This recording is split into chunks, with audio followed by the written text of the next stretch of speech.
O eternal and almighty God, from whom all power and wisdom come, we are assembled here before thee to frame such laws as may tend to the welfare and prosperity of our province.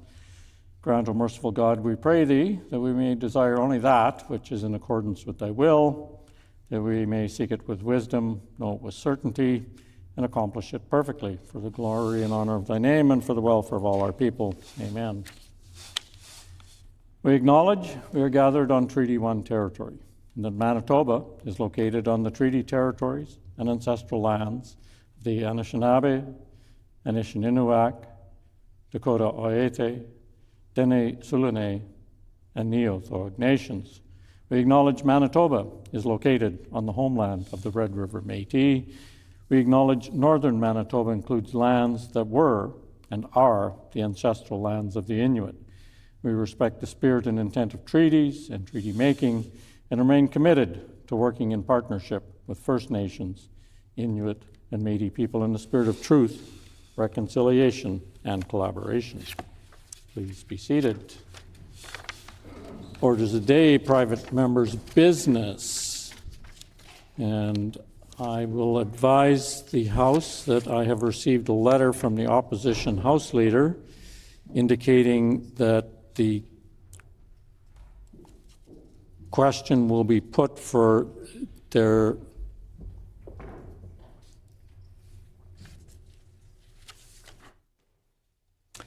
let's try that again. I'm advising the House that I've received a letter from the government, from the opposition House Leader, indicating that the opposition caucus has identified Bill number 235, the Fiscal Responsibility and Taxpayer Protection Amendment Act, as their first selected bill for this session. As a reminder to the House, Rule 25 permits each recognized party to select up to 3 private members' bills per session to proceed to a second reading vote. I have therefore been advised that the question will be put on Bill 235 today at 10:55 a.m. So now we will go to resumption of debate, second reading of Bill 235, the Fiscal Responsibility and Taxpayer Protection Amendment Act, standing in the name of the Honourable Member for Kirkfield Park, who has 8 minutes remaining. The Honourable Member for Kirkfield Park.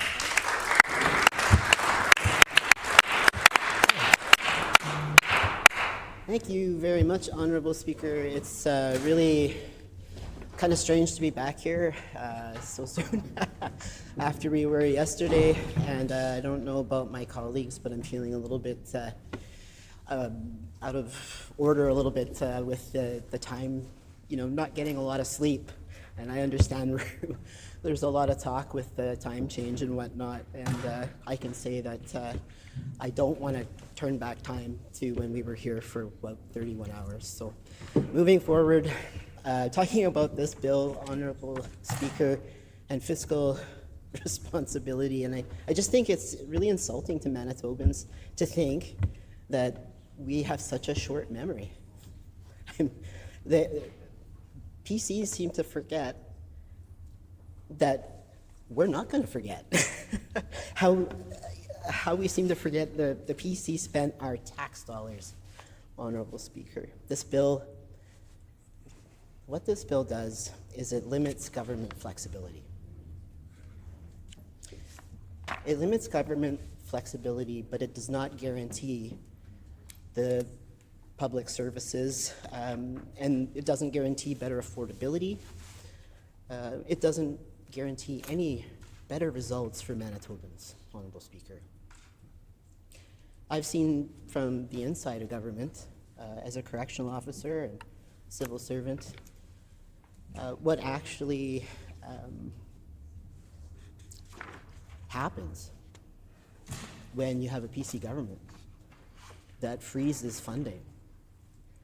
And these services that rely on government dollars in order to, keep their heads above water, suddenly find themselves going to having to go to the public and ask the public, hey, can you help us out? Because the government's not, it's just ridiculous. You know what actually helps is proper staffing, functioning crown corporations, and fiscal flexibility, Honorable Speaker, that,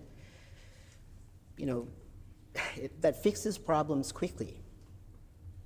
It's not performative taxpayer protection rules that tie government's hands when Manitobans need action. This bill does nothing to lower the cost of living or improve frontline services. It just punishes a future government for using legitimate tax tools while saying nothing about job cuts, privatization, or service erosion.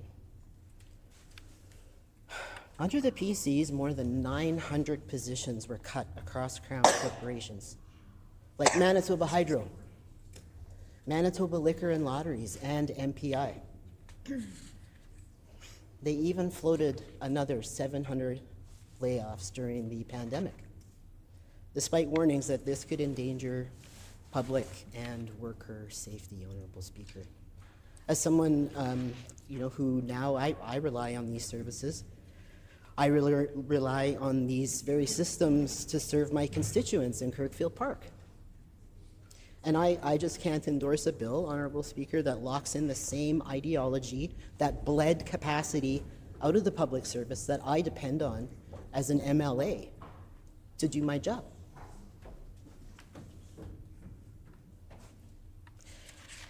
The former PC government repeatedly took money and security away from working families while enriching corporations and out-of-province property owners. They cut a $700 tax credit for renters. They allowed above-guideline rent increases. How is that saving people money? How is that thinking about people who are struggling? And now suddenly they're coming to the floor as champions for fiscal responsibility and wanting to help folks? Manitobans are smarter than that, Honorable Speaker. They introduced this property tax rebate that sent large checks to big corporations, billion-dollar retail chains, and even out-of-province billionaires, including a $1 million check to Cadillac Fairview and hundreds and thousands to Loblaws. Well, we know they need the money, right, Honorable Speaker? We know Loblaws, they're hard up for cash. Every quarter, I think they're releasing record profits, if I'm not correct. And so who are those profits on the backs of, Honorable Speaker? I think they're on the backs of working families. I mean, I don't think it's on the backs of the corporations at all. They're raking in the funds. At the same time, they sold off Manitoba Hydro's profitable 40% stake in Teshma. Order, please. If I could just get the member to bring his comments back to Bill 235. I allow a certain amount of flexibility, but just bring it back every now and again if you'd be so kind. The Honourable Member for Kirkfield Park. Here now. Thank you so much, Honourable Speaker. I appreciate your guidance. Just given the record that we've seen from the previous government, I can credibly say that this bill is not about protecting taxpayers in Kirkfield Park. It's about cementing a framework that makes it harder for any future government to ask the wealthy at large to pay their fair share while working families keep paying the price. Working families keep paying the price. We have a history of a former failed government issuing checks to corporations and taking money out of the pockets of working people, such as renters, taking money away from renters. We know that the price of rent is up. It keeps going up, and folks, the percent folks are paying for housing is just incredible, which takes away from spending on, essentials like food too, and for folks in Manitoba to believe anything that comes out of the opposition's mouth, in terms of anything really, it's really insulting to put something like this forward. I'm insulted. As somebody, again, who worked in the civil service, worked really hard with no resources, who saw staffing layoffs, and who just really saw the effect of how, the opposition, how they like to spend taxpayer dollars, how that actually impacted folks who really could use the relief. And so for them to come here today, present something that appears to be, for everyone, like I said before, Honorable Speaker, Manitobans, they don't have a short memory. They remember. And I appreciate your time. Thank you. The honourable member for Brandon West. Well, thank you.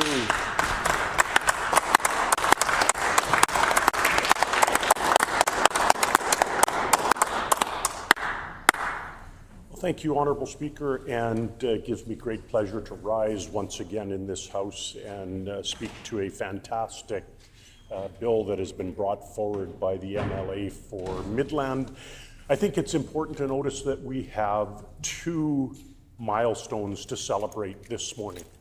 And number one is this fantastic bill, Bill 235, the Fiscal Responsibility and Taxpayers Protection Amendment Act, being brought forward, as I said, by the MLA for Midland, that will really give accountability. But also, I think it's incredibly important to celebrate this morning the MLA for Kirkfield Park, the first NDP MLA to stand up in this legislature in 48 hours and put words on the record. So congratulations on that.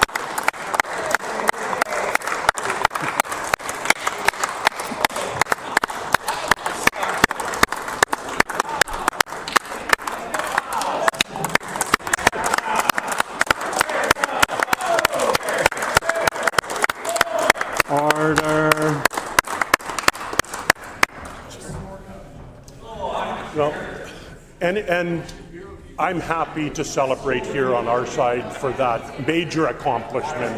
And so I'll move on now, Honourable Speaker, as we talk about this bill.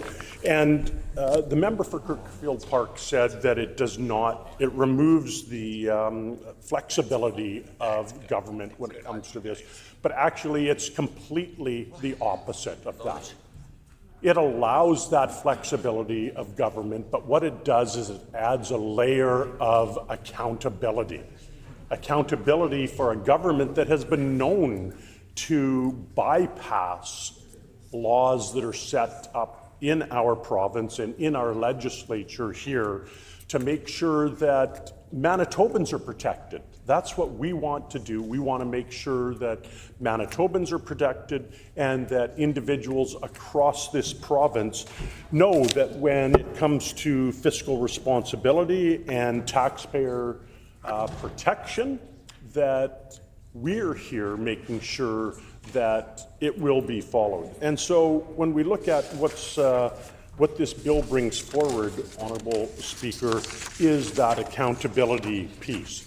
And, we know that in 2013, although a full campaign was run by the NDP, and on that campaign it was, we will not raise taxes. That was what was promised. And promises made, but promises broken, because we know that Greg Salinger then raised your PST from 7% to 8% when they were told that this would never happen. But it gets a little bit better than that, Honourable Speaker, is that this Premier was listening to Greg Salinger. He was mentored by Greg Salinger, and he idolized Greg Salinger. And so, again, let's go back 10 years later, 2023, when this premier and this NDP government campaigned on not raising taxes. But what happened? We can see when we look across our budgets that taxes have gone up in almost every single area that this NDP government could find a way to raise them. Education property taxes are hitting mailboxes right now, and we're seeing double digits that have never been seen before on education property taxes.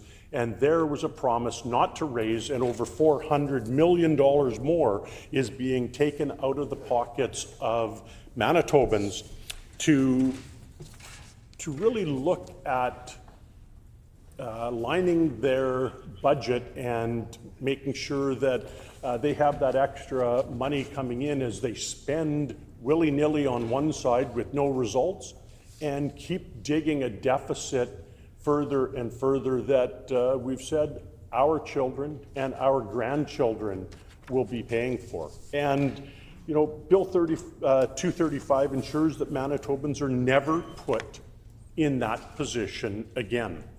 It strengthens the framework so governments cannot simply bypass taxpayer protections without consequences. It is all about restoring confidence that the rules will actually be followed. And we know that this government is a government that does not like to follow rules. The legislation is about protecting Manitoba's finances at a time when affordability is already a major concern.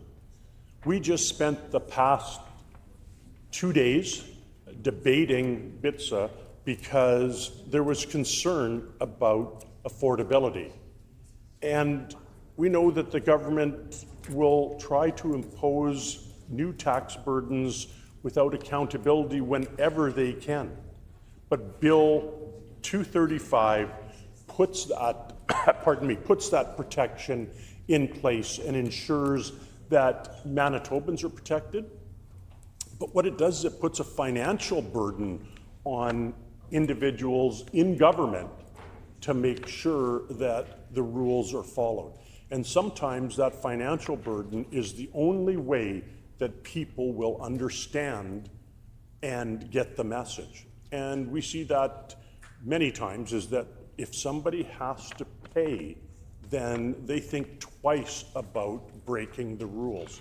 And that's kind of the system that, that our whole justice system is based on. The NDP have shown that when given the opportunity, they will change the rules to raise taxes. And that's exactly what happened in 2013. And Manitobans certainly have not forgotten that. This bill will ensure that that kind of decision comes with real consequences. Consequences that Manitobans expect from each and every one of us. Our constituents vote to place us in here and to represent them and to actually follow the laws that are in place. And that's why this bill is so important.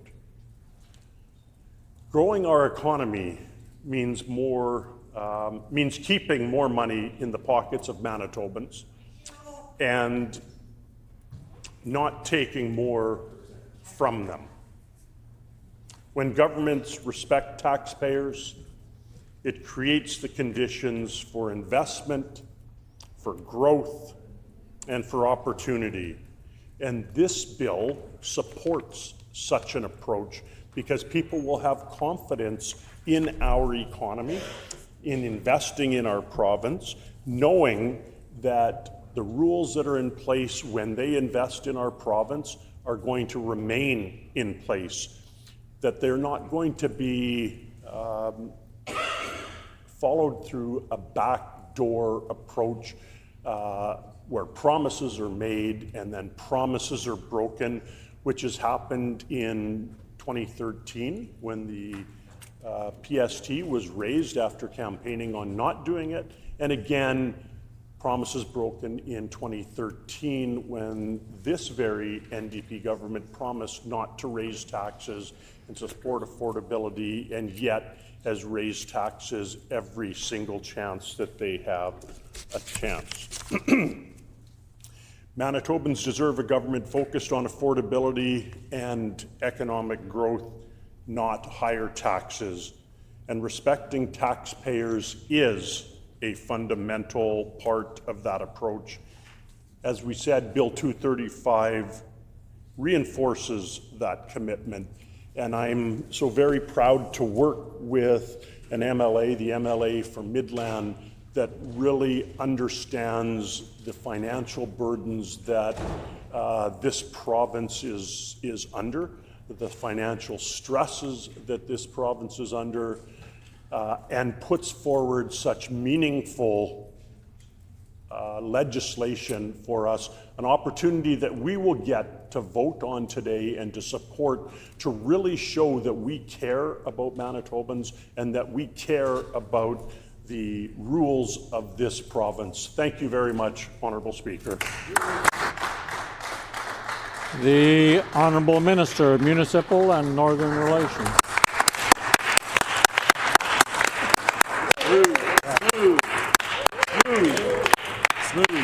Thank you, Honourable Speaker.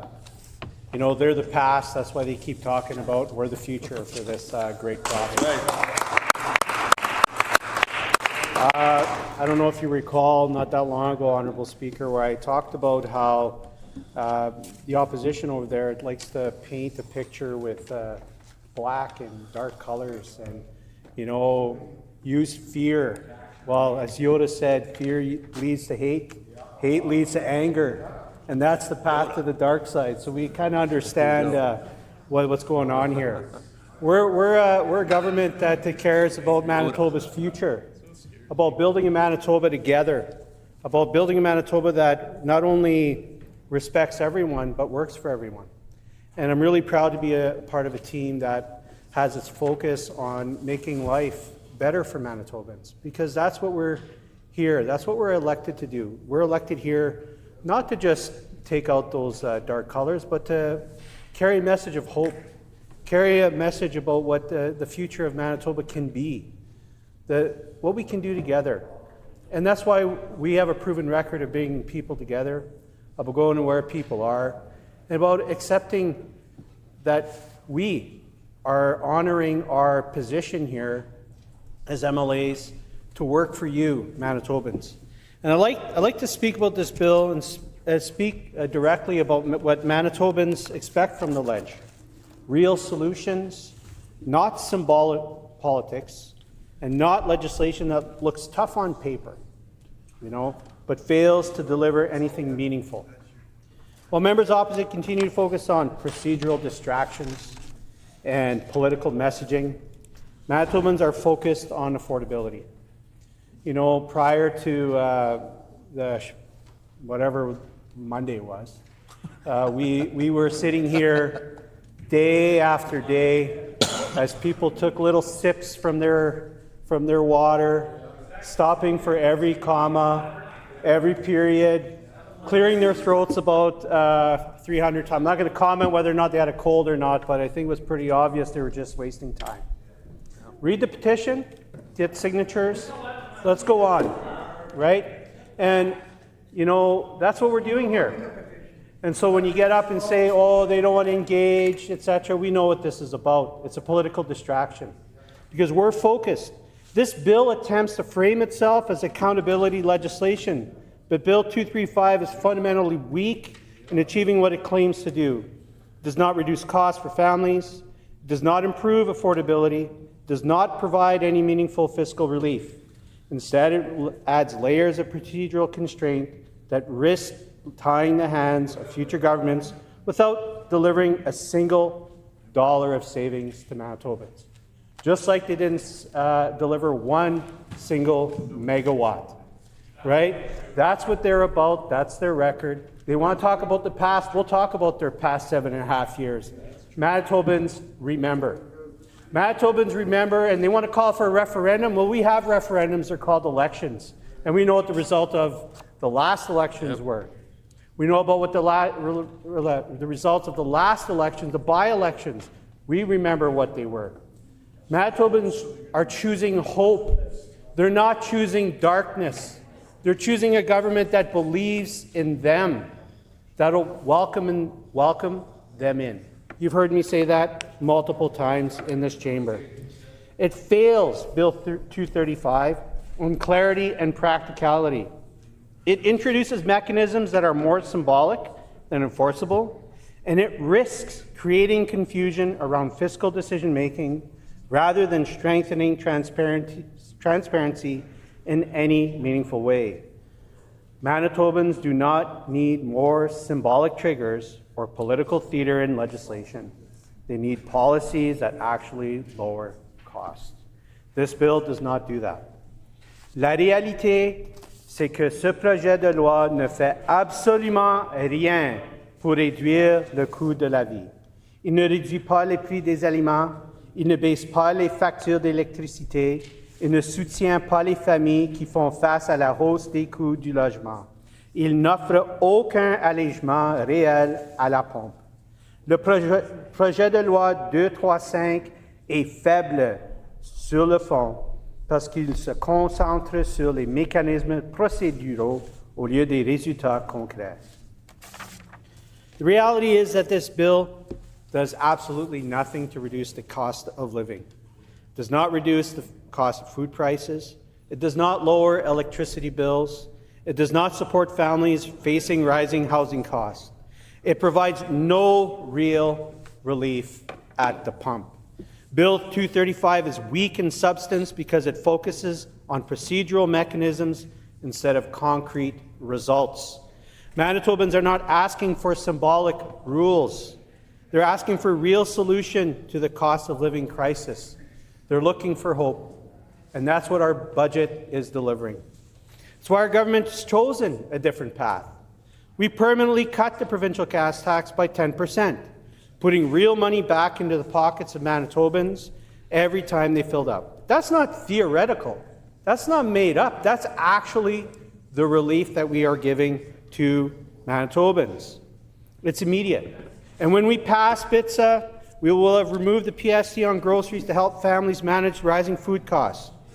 And we introduced and expanded the homeowners affordability tax credit, bringing savings on 90% of homes, $1,700. Yeah. And we froze hydro rates after years of increases under the previous government. Honourable Speaker, after 7.5 years of PC inaction, Manitobans expect results. Not bills like 235 that create the appearance of accountability without delivering meaningful change. Members opposite had every opportunity to act when they were in government. Every opportunity. And what did they do? Nothing. They sowed divisions, they had public service workers on strike, they've locked people out, and they meddled in collective bargaining, making your life more affordable, shipping our capacity in healthcare to across the borders while decimating our healthcare system. Years of zeros to municipalities, shutting the door. And now they hear what Bill 235, we're going to hold them accountable. They're not getting up and speak.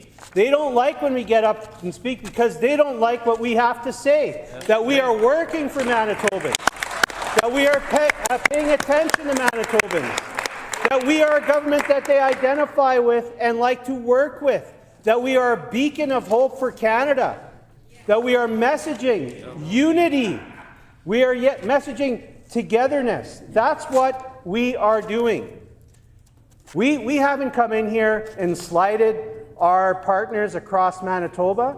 We've come in here and said we will work on drastically reducing the crime rate. Lots more to do, but we had a lot accomplished. And that's what our government's going to continue to focus on. They weaken Manitoba Hydro. They sold off parts of Manitoba Hydro. And we've been spending years trying to rebuild that capacity. And when we come in here and say Hey, we want to talk about the past? We'll talk about the past. You want to bring up, oh, those really dark days back? No, they weren't.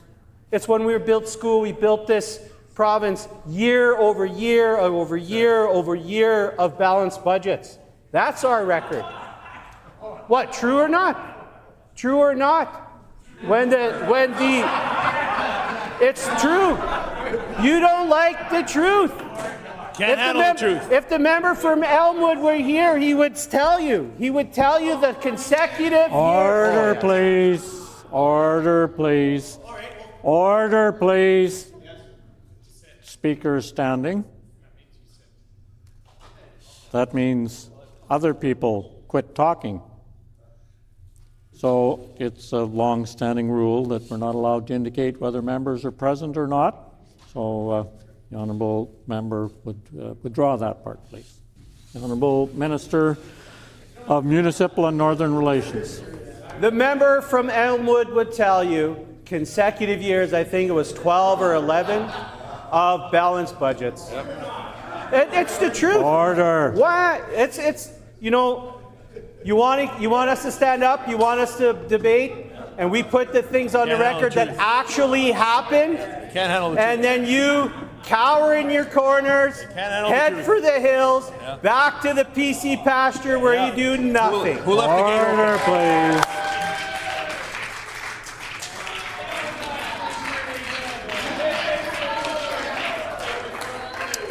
Order, please. Order, please. Order, please. I did ask the Honourable Minister to withdraw the part of his comment, so if he'd withdraw that, that would be helpful. The Honourable Minister of Municipal and Northern Relations. Honourable Speaker, I withdraw and apologize. The Honourable Member for Agassiz.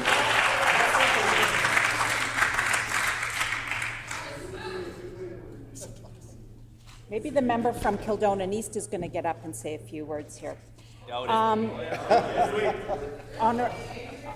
Honourable Speaker, I want to tell the members opposite what Manitobans are looking for right now. Do that, Jody. And what the Manitobans really want. They want to be heard. Let's hear it. Manitobans want an opportunity to speak to this BITSA. This NDP government didn't allow that to go to committee, and that would have been an opportunity for Manitobans to be heard. That's what Manitobans are looking Transparency. for. And Manitobans are looking for relief in this affordability crisis that we are all living in right now. That's what Manitobans want. Real solutions with real relief, not a junk food tax that this government has put out there, this crackerjack tax. It's not providing savings for Manitobans. That is not real solutions for Manitobans. I am pleased to rise in the chamber today to speak to Bill 235. The fiscal Order, responsibility. please. If I could get members to quit hollering back and forth, I might be able to hear the member who actually has the floor. The Honourable Member for Agassiz.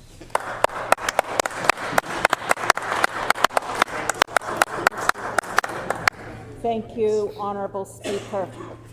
Again, I am happy to stand in this chamber today and speak to Bill 235. The Fiscal Responsibility and Taxpayer Protection Amendment Act. Manitobans deserve a government that understands a simple principle. The money they are spending is not theirs. It belongs to hard-working Manitobans in every corner of our beautiful province. Right. And I want to thank my colleague from Midland for bringing forward this legislation. And I want to say thank you to the many Manitobans who demand greater accountability from all of us here in this legislature. And to those people in which this bill is for, and that's for all of us here in Manitoba. That's for every hardworking Manitoban who's raising a family and doing the best that we can to pay our bills and contribute to our province. As we are here in a cost of living crisis that we're all facing, every affordability and accountability measure is important. And Bill 235 delivers on that because it signals to Manitobans that we as legislatures will not pull a fast one on them like the NDP governments have a tendency to do. And let's go back a number of years ago to 2013. I'm sure many Manitobans will remember what happened then, and I know I have a good memory of what happened then. I was working with the MLA at the time when the NDP raised the PST to 8% without a referendum. Despite a clear expectation that the public would have a say, they changed the law to get around the requirement instead of respecting it. And that decision showed Manitobans exactly why stronger protections are needed. And we see that again here today in the legislature, where this NDP government has no desire to really listen to the voice of all Manitobans. It's selective hearing in that. And that's exactly what Bill 235 seeks out to do. It protects Manitobans from the overreach of the NDP government. And we've seen it time and time again. And I'm sure, Honourable Speaker, we will continue to see that with this NDP government. They spend without restraint. They raise taxes on Manitobans. And of course, not all spending of all governments is reckless, but we cannot spend record rates with no consequences when Manitoban families are forced to make tough choices about how to spend and save their money each month. Bill 235 is not just about accountability in government. It is fundamentally about affordability for Manitoba families. And again, at a time when cost of living continues, Manitobans can't afford a government that treats taxpayers as an unlimited source of revenue. Every decision made by government to raise taxes, increases fees, or expands spending its expanded spending has a direct impact on family trying to pay their mortgage, buy groceries, fill their vehicles with gas, and save for their future. Manitobans are already facing rising property taxes, higher utility bills, persistent food inflation, while many households are living paycheck to paycheck. Manitobans are already paying some of the highest provincial income taxes west of the Maritimes. Manitobans are paying the highest education property taxes in Canada. For homeowners, that has meant 43% increase in property taxes since this NDP government took power. Over 50% of Manitobans are reporting that they're within $200 of insolvency. When government raises broad-based taxes such as income tax, the retail sales tax, or payroll taxes, the effects are felt directly in farm operations, in small towns, in local businesses that are already facing higher operation costs. Under this Canute government, we have not seen a single meaningful affordability measure. Instead, the overall trend has been continued government spending growth, increased reliance on existing revenue streams, fiscal decisions that have placed additional pressure on households rather than reducing it. There's been no comprehensive province-wide affordability package that meaningfully reduces taxes or offsets the cost pressures families are facing in their daily lives. And this lack of action has led many Manitobans to conclude that affordability is only being discussed and is a talking point that delivers no real resolution or policy outcome. That is why a different approach is needed. When the PCs are in government, we will commit to reserving the direction by prioritizing affordability through tax relief rather than tax increase. That means putting more money back in the pockets of families of hardworking Manitobans. That's why our PC team has been offering to work with the NDP government to raise the basic personal exemption, a measure that would put hundreds of dollars back into the pockets of working Manitobans, dollars back on the kitchen table for families here across our province.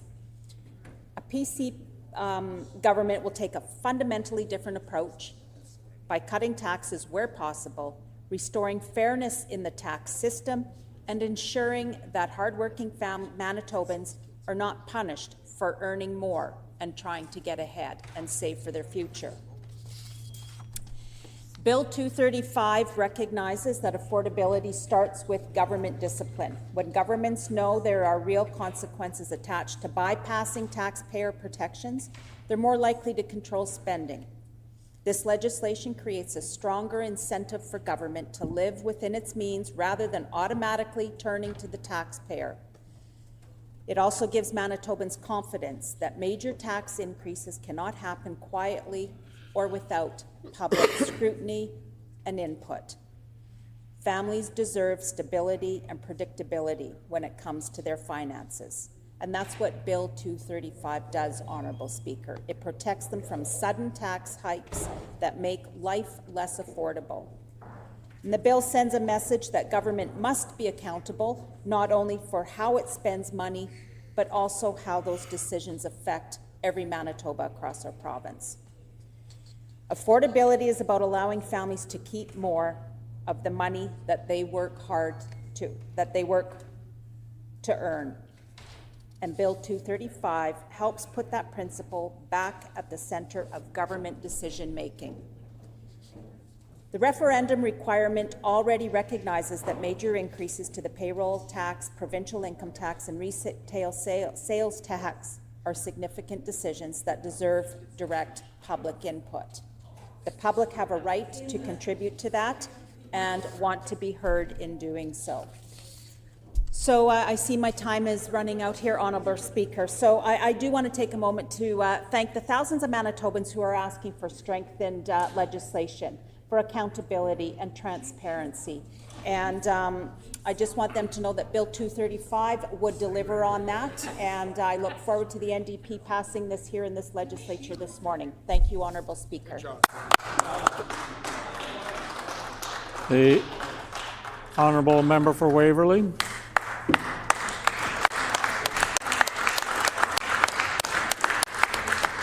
Well, thank you, Honourable Speaker. And where to start this morning? Actually, you know what? I'm gonna start here. I do want to very quickly wish members in Waverley, or constituents in Waverley, and all across Manitoba, a very happy Eid al-Adha. Such a wonderful time for families and friends, community members to get together. And just thank so many folks in the Muslim community, particularly in Waverley, for all of the support and the incredible things that you do in the community every single day here in Manitoba.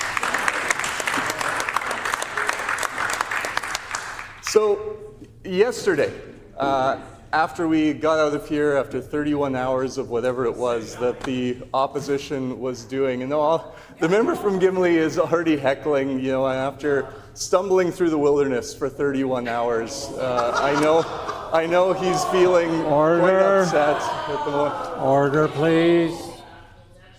The honourable member for Interlake Gimli. Yeah, no point of order. The honourable member for Interlake Gimli on a point of order. Yeah, it's a long-standing tradition in here that we call people by their actual constituency name, which is Interlake Gimli. The member needs to retract his statement and put the correct words on the record. Thank you, Honourable Speaker. Good job. The honourable government house leader. On the same point of order. On the same point of order, Speaker. the honourable government house leader. I know that the member is tired. He's tired today, so he's a little bit cranky, but I think that we support our colleague, our esteemed colleague here, and the important words that he puts on the record. I would suggest that folks need to get a little bit more rest and that it wasn't a point of order. Okay. It's going to be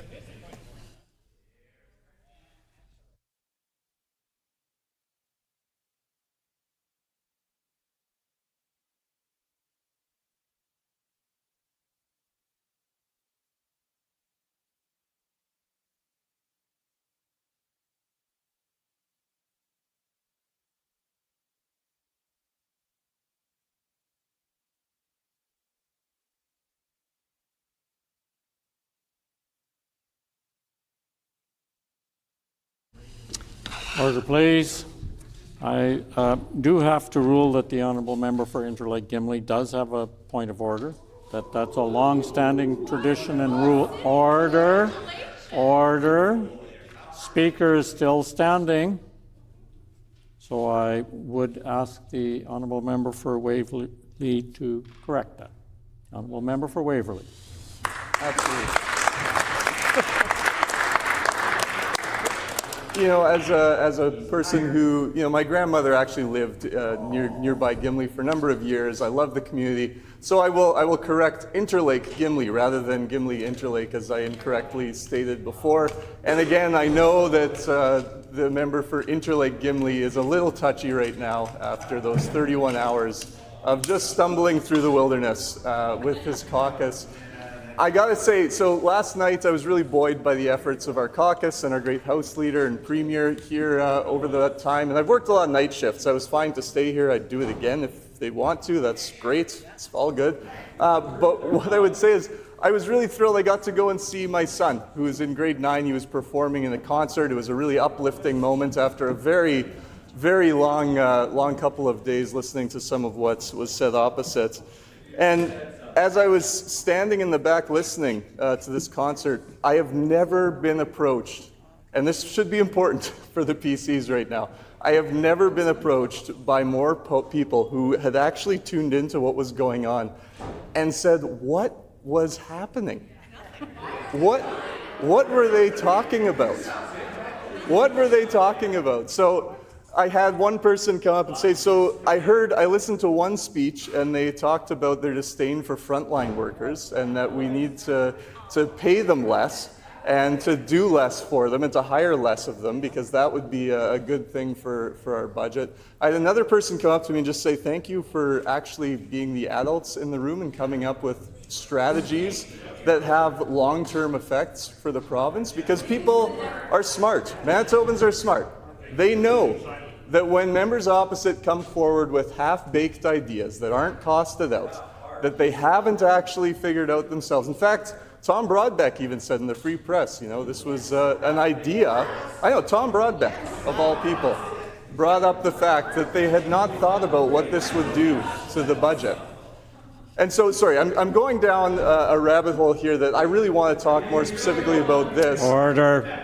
But it has been incredibly rich hearing some of what we've already heard just this morning and over the last couple of days. You know, the member for Brandon West said it's really important that we have the threat of financial penalty for some of these decisions. And coming from a PC caucus, after what happened with the caretaker convention during the October 2023 election, it is very clear that those financial penalties had zero effect on the people that decided to break the law here in Manitoba and were fined as such. So it's a little bit hypocritical and rich for me to hear from this caucus that they think this will help. And you know, I'm not against the idea completely. I get that we need to have penalties, and if you are misbehaving or if you're not following the rules, there should be measures in place to make sure that there's accountability.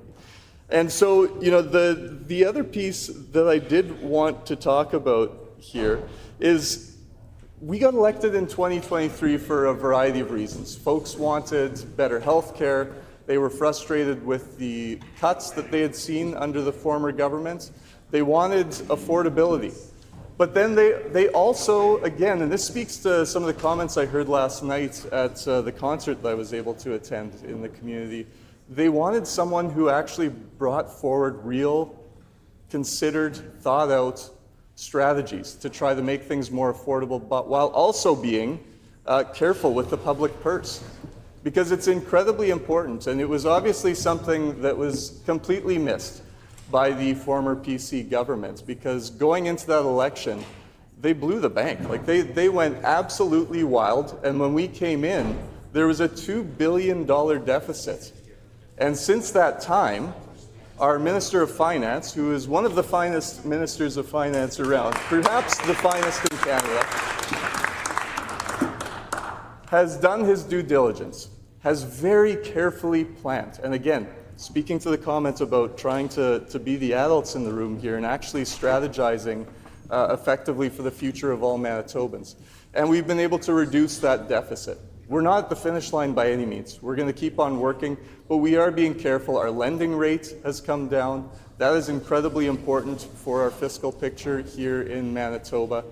But you know, this bill ultimately is about accountability, and then that specifically has an effect on affordability for Manitobans. So what we're talking about here, writ large, is affordability for Manitobans. I do want to just pull up this great budget, perhaps the finest budget that has ever been created in Manitoba, by our Minister of Finance. And on page 144, and this is sort of this unfortunate narrative that keeps being brought forward by members opposite, which is that they want to suggest that there are tax increases happening here from our government.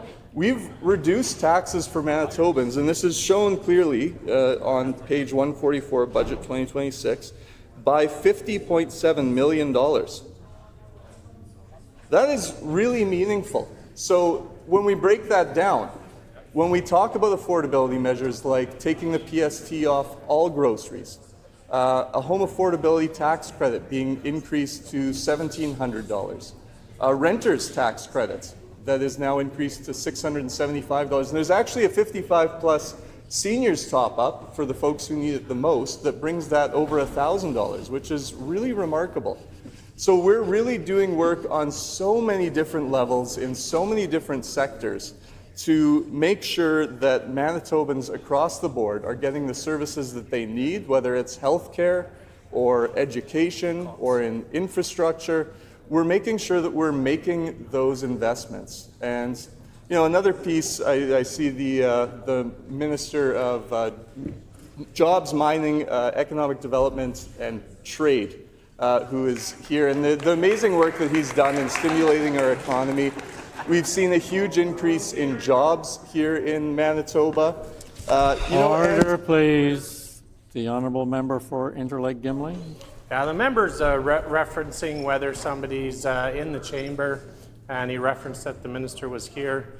And I think it's very important that we adhere to the rules in the chamber, where you can't reference whether somebody is here or not. The Honourable Government House Leader. On the same point of order, On the same I don't point of know. order. Again, I'll just put out there that I think the opposition House Leader is very touchy today. He's a little bit cranky after 31 hours. Again, he seems to be obsessed with our good colleague here, the MLA for Waverley.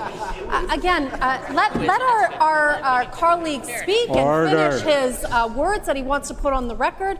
And actually, it was a compliment. So again, I know that the member's tired. I would encourage him to get some rest, and that's not a point of order. It's going to be okay there.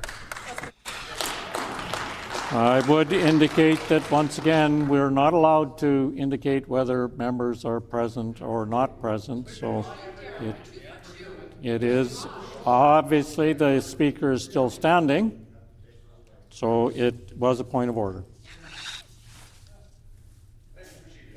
The honourable member for Waverley. Here, here. Here, here. More. Let's go. Order, please. In accordance with Rule 25 and as previously announced, I'm interrupting debate to put the question on second reading of Bill 235, the Fiscal Responsibility and Taxpayer Protection Amendment Act.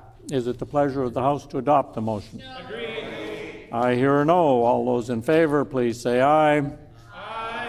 All those opposed, please say nay. Nay. In my opinion, the nays have it. The honourable member for Agassiz. On a recorded vote, please. A recorded vote has been requested.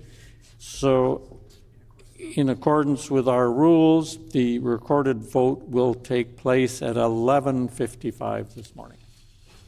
Now it's time for the honourable member for honourable member for Waverley. I keep giving a speech, or what's going on? Or what's going on? Are we?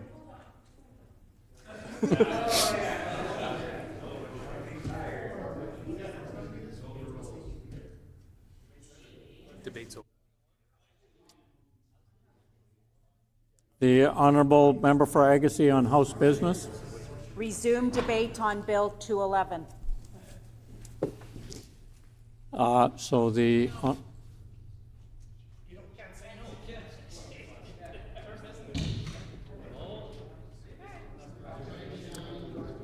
so it has been announced that we will order.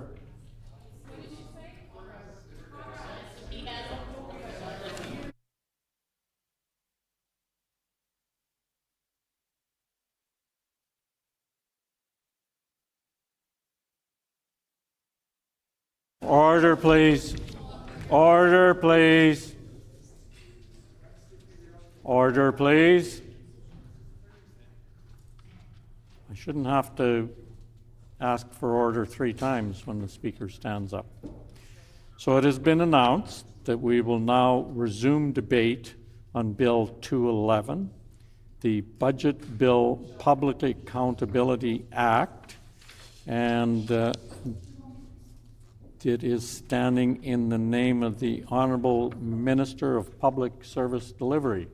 The Honourable Minister of Public Service. The Honourable Minister of Public Service Delivery has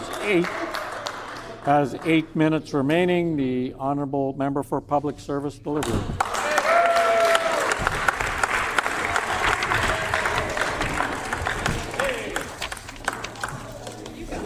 Thank you, Honourable Speaker. It is an honor to rise today to speak to Bill 211. It's always good to rise in this chamber and to put a few words on the record. Honourable Speaker, Manitobans expect accountability and transparency in how their government manages public finance. Bill 211 claimed to deliver that by mandating committee hearing for every budget implementation bill. But let's be clear, accountability comes from meaningful engagement and timely action.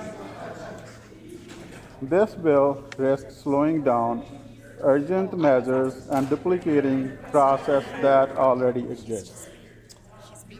Honourable Speaker, Order, Bill please. 211. Order, please. Order, please. Order. I'm not sure what's taking place in this chamber this morning, but it needs to stop. The Honourable Minister of Public Service Delivery has the floor. Thank you, Honourable Speaker. First, Bill 211 is redundant. Our government already engaged Manitoban extensively before the budget is introduced. We held pre-budget consultation across the province, giving thousands of Manitobans a voice in shaping Budget 2026.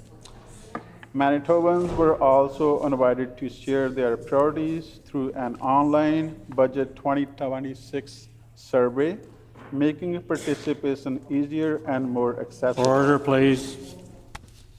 When this matters again before the House, the Honourable Minister will have 6 minutes remaining. The hour being 11 o'clock, it's now time for private members' business. The private members' resolution before us this morning is resolution number 5, calling on the provincial government to increase personal tax exemption, and it is standing in the name of the Honourable Member for Kildonan River East, who has 7 minutes remaining. Is the Honourable Member for Kildonan?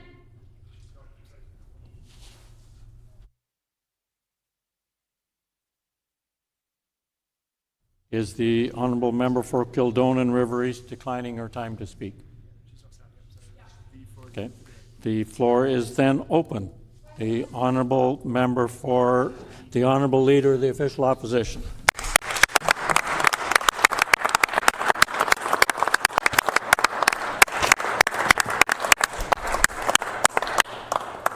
Good morning and thank you, Honourable Speaker. It gives me great pleasure to rise in the House and speak about real affordability measures for Manitobans. It's unfortunate that the member from Kildonan River East didn't want to stand up for 10 seconds, 5 minutes, just 7 minutes that she was allowed to stand to talk up about how she believes, or the NDP believe, they want to make life more affordable for Manitobans. And she gave up her time. It clearly sends a message to Manitoba that they don't want to make life more affordable for Manitobans. Why else would you give up your time in the chamber to advocate for Manitobans, to try to bring a message forward to help Manitobans? And they refuse to do it. On this side of the House, we will continue to listen, to work for Manitobans, to bring motions and resolutions forward to make your life more affordable. And if that means we have to sit for 30+ hours and use the members' time, which they don't want to use, to put words on the record in support of making your life more affordable, it really tells you where this government is at. Our resolution is common sense. Our resolution makes sense. Our resolution is simple enough for even the member from Kildonan River East to understand what we're asking for, and the NDP government. It is simply saying that the more money you make, the more money you should keep. And members on our side of the House believe that. That's right. Manitobans believe that. That if you are working hard for your money, you should keep that money. Not have the NDP go into your back pocket and take that money from you. Our resolution is simple. It says that the Legislative Assembly of Manitoba be urged to call on the provincial government, this NDP government, to raise the basic personal amount for provincial income tax to $30,000. Pretty simple. But I'll break it down more for the members opposite in case they don't understand. And maybe that's what the problem, maybe 30+ hours of us advocating to help give Manitobans more money. For us explaining time and time again on how we believe this will give Manitobans more money, how the Canadian Taxpayer Federation believes it'll give more money, how local businesses and restaurants believe it will help them, how Manitobans sitting at home around the kitchen table who can barely afford to buy groceries believe this will help them. Right now, up to about $15,000 in change, you are being taxed by this provincial government. We're saying, let's increase that threshold to $30,000. The first $30,000 you make will not have provincial income tax taken off of it, putting up to $3,000 in your pocket, putting up to $3,000 for your family, $250 a month, and they won't listen. They won't budge. They won't stand up and even talk about that. Right now, Manitoba is at one of the lowest thresholds, if not the lowest threshold in Canada for basic personal income tax. And yet we know that Manitobans are struggling right now. But this government won't listen. They won't talk about why they disagree with this measure. They won't compromise. They won't move. Why? Because this government, this premier, this ministers across the way, the member from Kildonan River East, refuse to listen to Manitobans. This is something simple, it's practical, and it's important to help every Manitoban. This will help Manitobans, and if we really think about it, it's up to $30,000. Poverty line in Manitoba is about $25,000 right now. And you get taxed at $15,000 under this NDP government. That means if you are living on the poverty line or below it, they still believe that that $10,000 you make, they want to tax it. That's wrong. It's wrong. There's rights and there's wrongs, and that is just simply wrong. At a time where gas is at historic highs, at a time when groceries are at historic highs, at a time when inflation in Canada is the highest in Manitoba, is the highest in Canada at 4.3%. When food inflation is the highest in Canada at 4.9%. This government won't increase the amount of money that you're allowed to take home, that you've worked hard for. You're not asking for handouts. You're simply saying, hey, I worked for this money. I got up at 4 a.m., I put my boots on, I went to work, I grinded all day long, I come home at the end of the evening, I should be able to keep more of my money. And we agree with that statement. On that side of the House, They won't even speak why they don't. But they want to run on a junk food tax.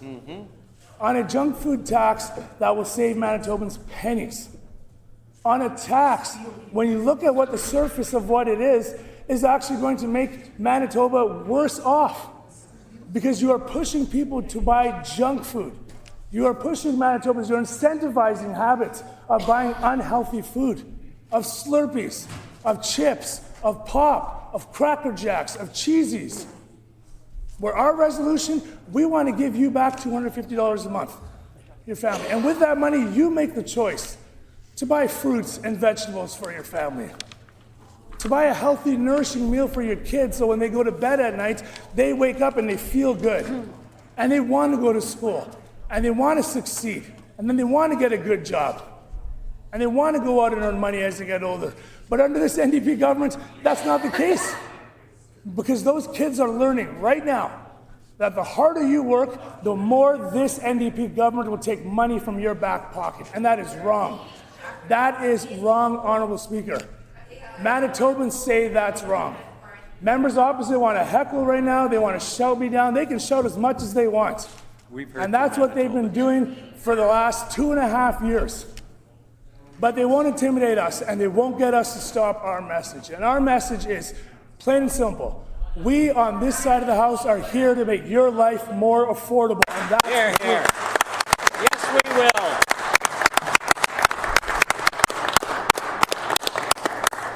This is real savings for families. This is real.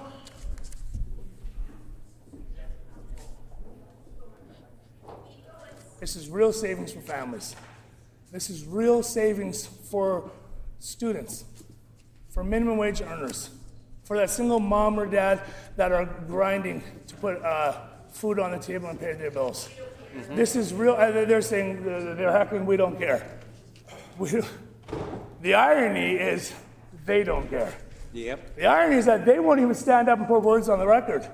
The member from Assiniboia, the Minister of Culture and Heritage, wants to shout these things down at me, and yet that minister is too lazy to stand up herself and put her words on the record. So the question then becomes, now, again, Minister of Families, well, we'll talk about the member from Waverley. Let's talk about the member from McPhillips. Order! The Honourable Minister of Families needs to come to order. Honourable Leader of the Official Opposition. Honourable Speaker, the fundamental difference is on this side of the House, we want to help Manitobans. On that side of the House, they want to divide. They want to shut us down. Doesn't matter where the member's from. Doesn't matter what their race, their ethnicity, what their gender is. What matters is these are real measures to help Manitobans. So whether it be the member from Waverley, St. Vital, McPhillips, Tuxedo, Kirkfield Park, Riel, all of them have voted against this. All of the members on that side of the House believe that they should have more money in their government's pocket than they should have in Manitobans' pockets. And that is a real concern.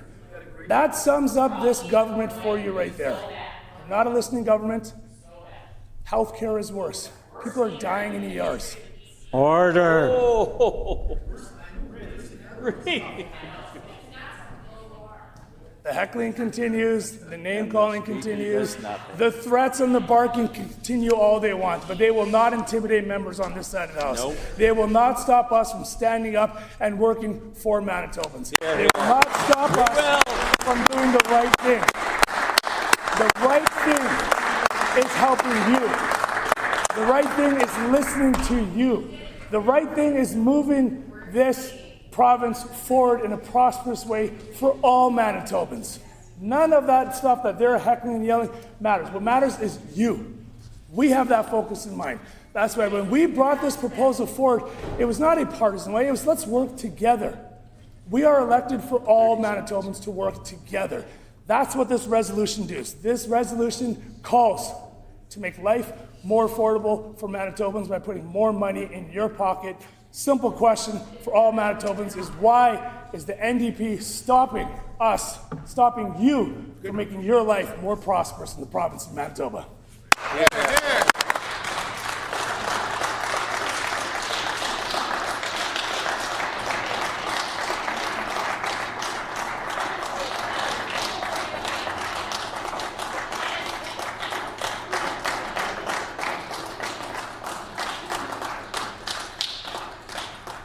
The Honourable Government House Leader. I want to put a couple of words on the record in respect of this resolution brought forward this morning. I do want to start my comments, though, by acknowledging our colleague, the member for Kildonan River East, who every day has to sit next to the men in the PC caucus and hear some of the really grotesque heckling that comes from the men's mouth. And again, once again, supported by the women in their caucus who, once again, carry the water for patriarchy and are faithful foot soldiers of patriarchy. It's unfortunate that, again this morning, the MLA for Kildonan River East had to hear the MLA for Red River North, while I was getting up on my point of order, and yell across like, "What's wrong with you? Are you pregnant?" Shame. And I'm assuming that the MLA for Red River is once again, because this is what those members do, say that they didn't say that. Then, of course, it's going to be proven, because, of course, we'll get the recordings, and it will be proven that he said that.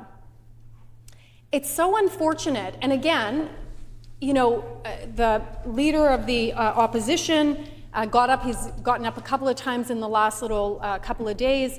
And again, every single time the leader of the opposition, the MLA for Fort White, gets up, he targets and attacks the women on this side of the chamber. Yeah, hates women. And it's really unfortunate that the men in the PC caucus, once again, are so emotional and so hysterical in the way that they understand and perceive women, that they routinely try to intimidate and bully and target the women and gender diverse folks on this side of the House. It is unfortunate that, the men on that side of the chamber, and again, once again, supported by the women, don't understand the responsibility that they have as elected officials and the privilege that they have as elected officials to sit in this chamber and represent everyone, including women, including gender diverse folks, including trans Manitobans, including trans children. Routinely, we have members on the PC caucus who, don't stand for member statements or ministerial statements that are given in support of 2S LGBTQ2I communities. And so they expect Manitobans to believe. Order, please. The Honourable Member for Agassiz. Thank you, Honourable Speaker. I believe we are here to debate a private member's resolution. And the member from St. John's got up to speak on a private member's resolution. I don't see what she's referencing here today is on a private member's resolution. There's no relevance to what she is speaking about, directing it back to this resolution here. So if she continues to speak, I would ask that there'd be some guidance on the direction and the resolution that she is speaking to. Honourable Speaker, thank you. Excellent.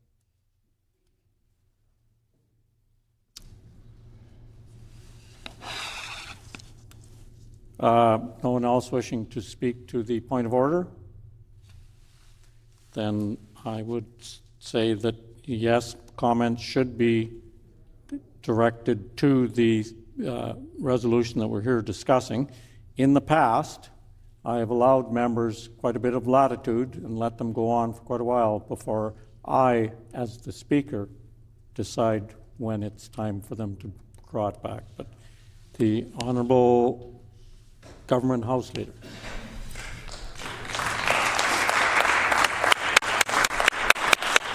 And I know that it's impossible for the Manitoba PCs to understand why I would say what I said just previously and why I would put that on the official record.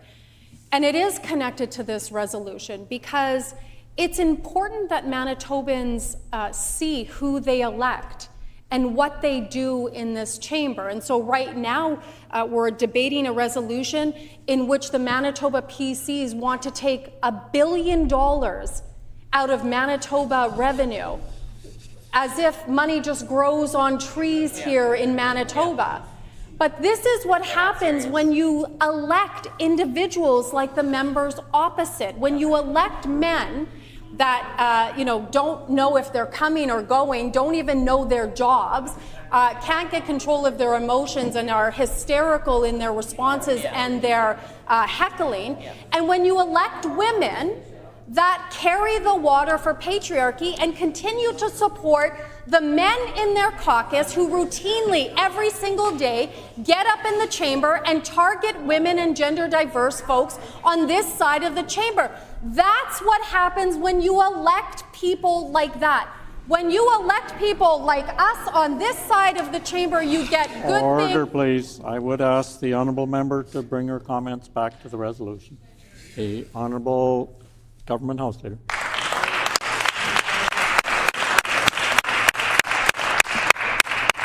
It's important for Manitobans to elect individuals that have the best interest of Manitobans, that do the work, that know how to do the work, that know how to string two sentences together, that understand budgets, understand what Manitobans need. I encourage Manitobans to vote for those folks that have the best interest of Manitobans, and it's not them.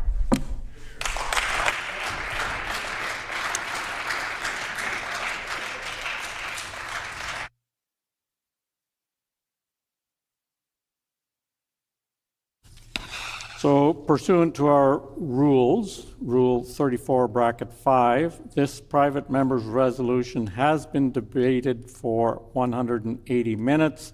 I will now put the question to the House. All those in, shall the resolution pass? No. Agreed.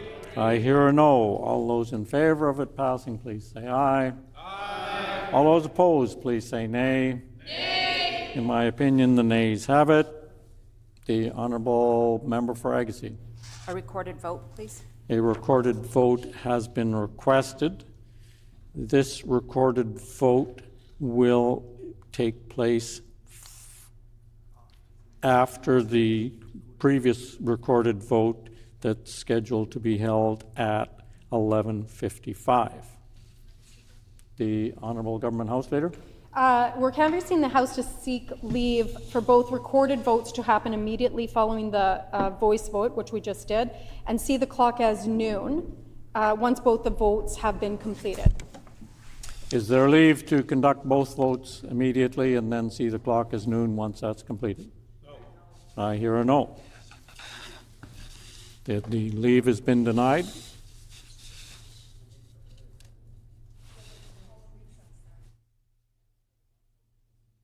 The honourable member for Agassiz. House business. On House business. Honourable Speaker, pursuant to Rule 34, bracket 8, I'm announcing that the private member's resolution to be considered on the next Thursday of private member's business will be the one previously put forward by the honourable member for Borderland. The title of the resolution is Right to Defend Your Home and Family. Pursuant to Rule 34, bracket 8, it has been announced that the private member's resolution to be considered on the next Thursday of private member's business will be the one previously put forward by the honourable member for Borderland. The title of the resolution is Right to Defend Your Home and Family.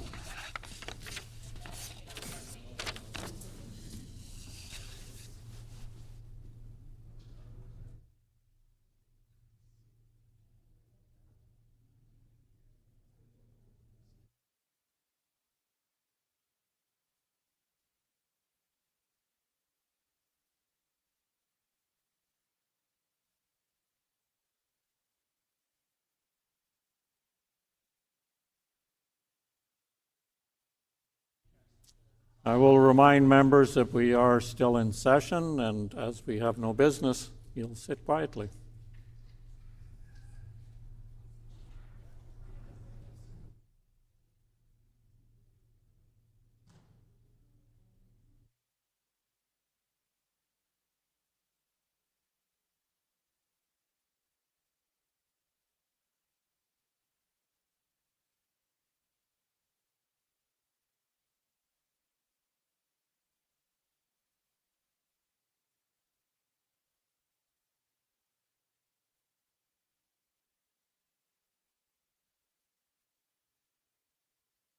The Honourable Member for Agassiz.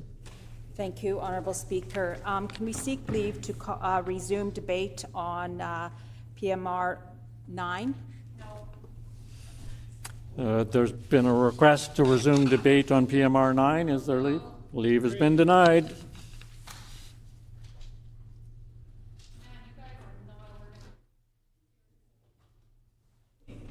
Order. Order.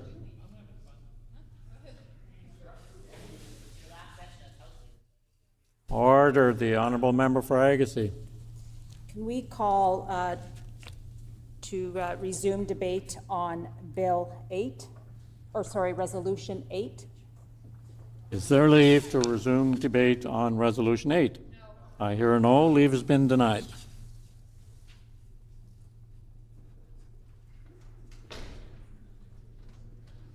The Honourable Member for Agassiz. Resume debate on Private Resolution 10. Is there leave to resume debate on Resolution number 10? Leave has been denied.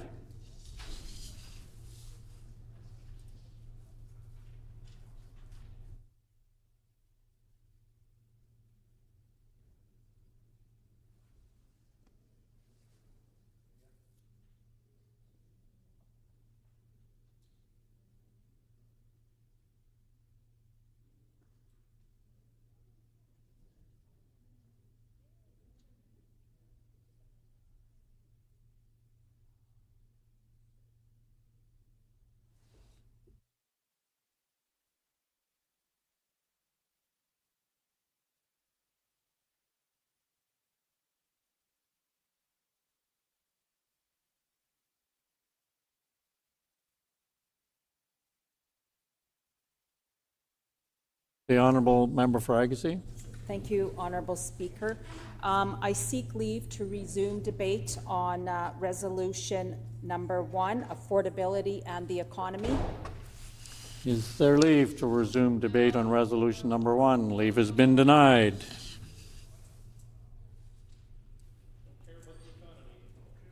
The Honourable Member for Agassiz. Thank you, Honourable Speaker.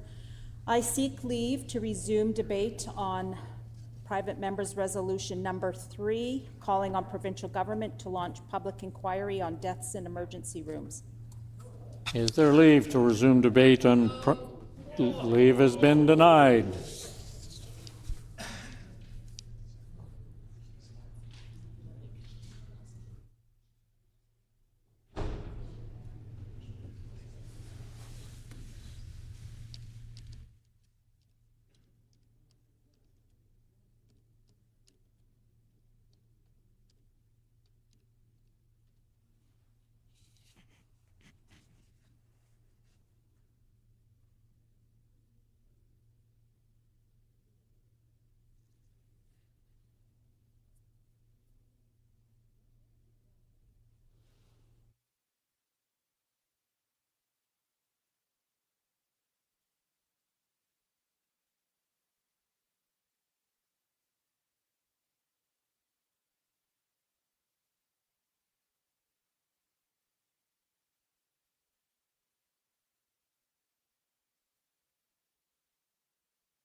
Order, please, if I could get everyone's attention. We have some guests in the gallery. We have Marian Jaworski, President of So-Called Winnipeg, Damien Malecki, International So-Called President, who's here from Poland, Richard Kapala, Honorary President of So-Called, also from Poland, and we welcome you here today.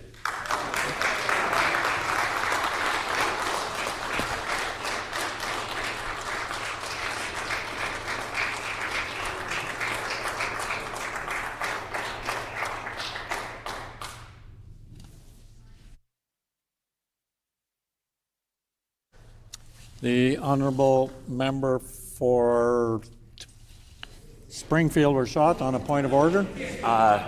Mr. Speaker, somewhere in Beauchesne there will be a rule that will lay this out very clearly, that we have guests in the gallery from Poland who have traveled here. Polish Sokol Hall, as we know, is an international organization across the world, and they do amazing stuff. They're known for their dance, food, which I can attest to, and they are an amazing contribution to wherever they are, whether it's here in our great city of Winnipeg or across the country. And as the MLA for Springfield Reshot, I welcome you here today.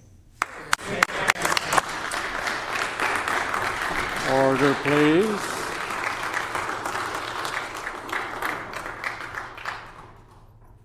Order, please. I just point out that it is not a point of order. And I would also remind members that the correct pronoun for the speaker is honorable speaker.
The Honourable Government House Leader. Honourable Speaker, is there leave of the House to call it 11:55 to have both the vote on the PMB and the PMR? Is there leave to call it 11:55 to proceed to the votes on the two things before us? Leave has been granted. So the hour being 11:55, we will now proceed to the votes from earlier today. First is the recorded vote required for Bill 235, the Fiscal Responsibility and Taxpayer Protection Amendment Act. All those in the House in favor, please rise. Call in the members.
Order, please.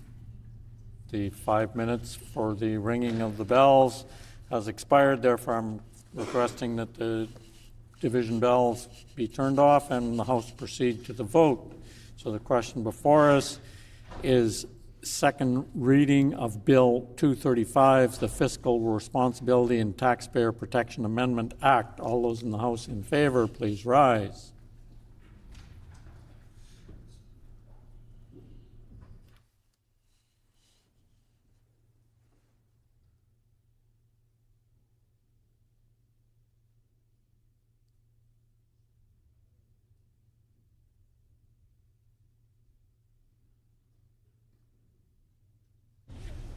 Mr. Khan?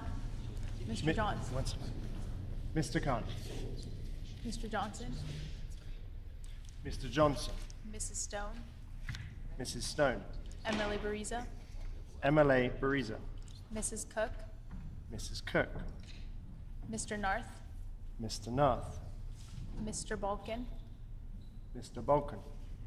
Mr. Ginter? Mr. Ginter. Mr. King? Mr. King. Ms. Byram? Ms. Byram. Mr. Nesbitt?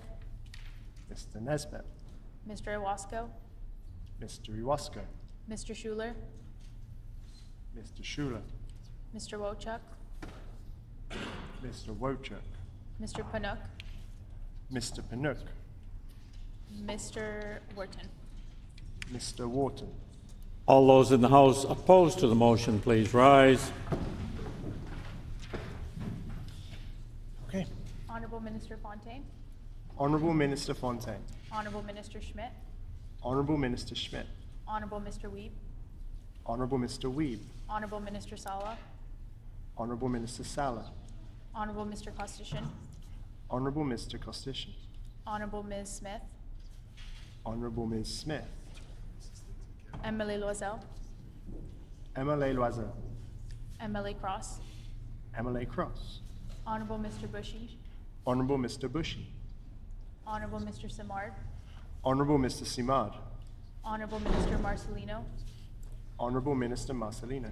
Honorable Minister Kennedy? Honorable Minister Kennedy. Honorable Mr. Moses? Honorable Mr. Moses. Honorable Minister Cable? Honorable Minister Cable. Honorable Minister Naylor? Honorable Minister Naylor. Honorable Minister Sandhu? Honorable Minister Sandhu. Honorable Minister Moyes? Honorable Minister Moyes. MLA Malloway? MLA Mallow. MLA Chen? MLA Chen. MLA Pankratz? MLA Pankratz. MLA Devgun? MLA Devgan. MLA Compton? MLA Compton. Mr. Oxenham? Mr. Oxenham. MLA Corbett? MLA Corbett. Mr. Blasco? Mr. Blaschko. Mr. Broad? Mr. Bra. MLA Redhead? MLA Redhead. We will now conduct the alphabetical roll call of members participating virtually, asking each remote member to audibly state their vote by responding with either I vote yes or I vote no, only when they are recognized, and unmute their mics only when they are recognized, and then immediately mute them again once they have declared their vote. The clerk or the page will now conduct the vote. Emily De La Cruz? I vote no. MLA De La Cruz votes no. Mr. Gertson? I vote yes. Mr. Gertson votes yes. Mrs. Hebert? I vote yes. Mrs. Hebert votes yes. Well done.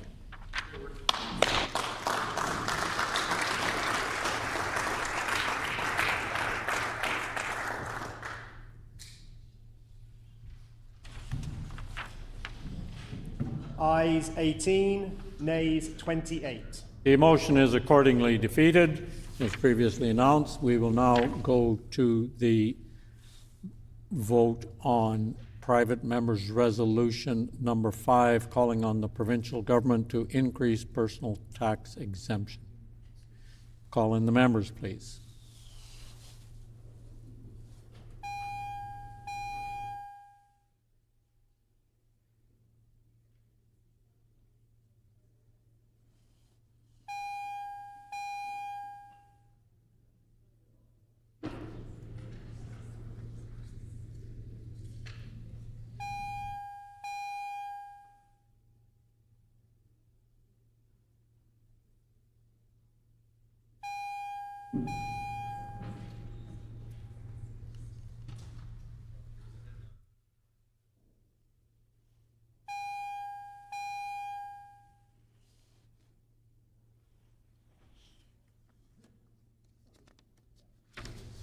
Order, please. Question before the House is Resolution number 5, calling on the provincial government to increase the personal tax exemption. All those in the House in favor of the motion, please rise. Okay. Mr. Khan, Mr. Khan, Mr. Johnson, Mr. Johnson, Mrs. Stone, Mrs. Stone, MLA Bariza, MLA Bariza, Mrs. Cook, Mrs. Cook, Mr. Narth, Mr. Narth, Mr. Balkan, Mr. Balkan, Mr. Ginter, Mr. Ginter, Mr. King, Mr. King, Ms. Byram, Ms. Byram, Mr. Nesbitt, Mr. Nesbitt, Mr. Iwasko, Mr. Iwasko, Mr. Schuler, Mr. Schuler, Mr. Wochuk, Mr. Wochuk, Mr. Panook, Mr. Panook, Mr. Wharton. Mr. Wharton. All those in the House opposed to the motion, please rise. Okay. Honorable Minister Fontaine, Honourable Minister Fontaine, Honorable Minister Schmidt, Honourable Minister Schmidt, Honorable Mr. Wiebe, Honourable Mr. Wiebe, Honorable Minister Sala, Honourable Minister Sala, Honorable Mr. Kostishin, Honourable Mr. Kostishin, Honorable Ms. Smith, Honourable Ms. Smith, MLA Loisel, MLA Loisel, MLA Cross, MLA Cross, Honorable Mr. Bushy, Honourable Mr. Bushy, Honorable Mr. Simard, Honourable Mr. Samad, Honorable Minister Marcelino, Honourable Minister Marcelino, Honorable Minister Kennedy, Honourable Minister Kennedy, Honorable Mr. Moses, Honourable Mr. Moses, Honorable Minister Cable, Honourable Minister Cable, Honorable Minister Naylor, Honourable Minister Naylor, Honorable Minister Sandhu, Honourable Minister Sandhu, Honorable Minister Moyes, Honourable Minister Moyes, MLA Malloway, MLA Malloway, MLA Chen, MLA Chen, MLA Pankratz, MLA Pankratz, MLA Devgun, MLA Devgan, MLA Compton, MLA Compton, Mr. Oxenham, Mr. Oxenham, MLA Corbett, MLA Corbett, Mr. Blaschko, Mr. Blaschko, Mr. Broad, Mr. Bra, MLA Redhead. MLA Redhead. We will now conduct the alphabetical roll call of those participating virtually, and just a reminder to unmute your mic only when you're recognized, and then immediately mute it again. Declare your vote either I vote yes or I vote no very clearly. The page will now conduct the vote. MLA De La Cruz, I vote no. MLA De La Cruz votes no. Mr. Gertson, I vote yes. Mr. Gertson votes yes. Mrs. Hebert, I vote yes. Mrs. Hebert votes yes. Well done.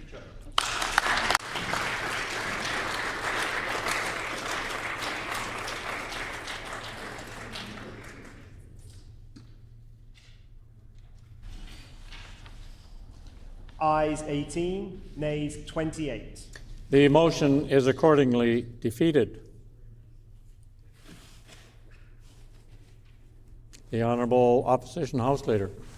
Yes, I seek leave to return to resolution debate with the resolution standing in the name of the MLA for La Vérendrye on affordability and the economy. Resolution number 1. Is there leave to return to debate? Did I hear a no? The leave is accordingly denied.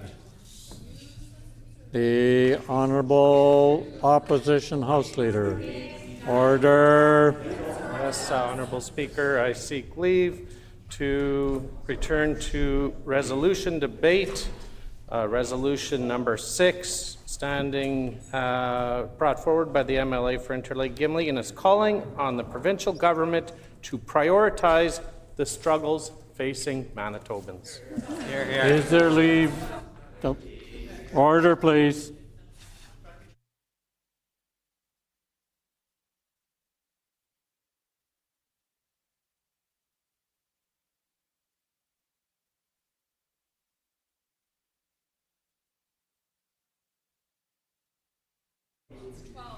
There apparently is no resolution 6, so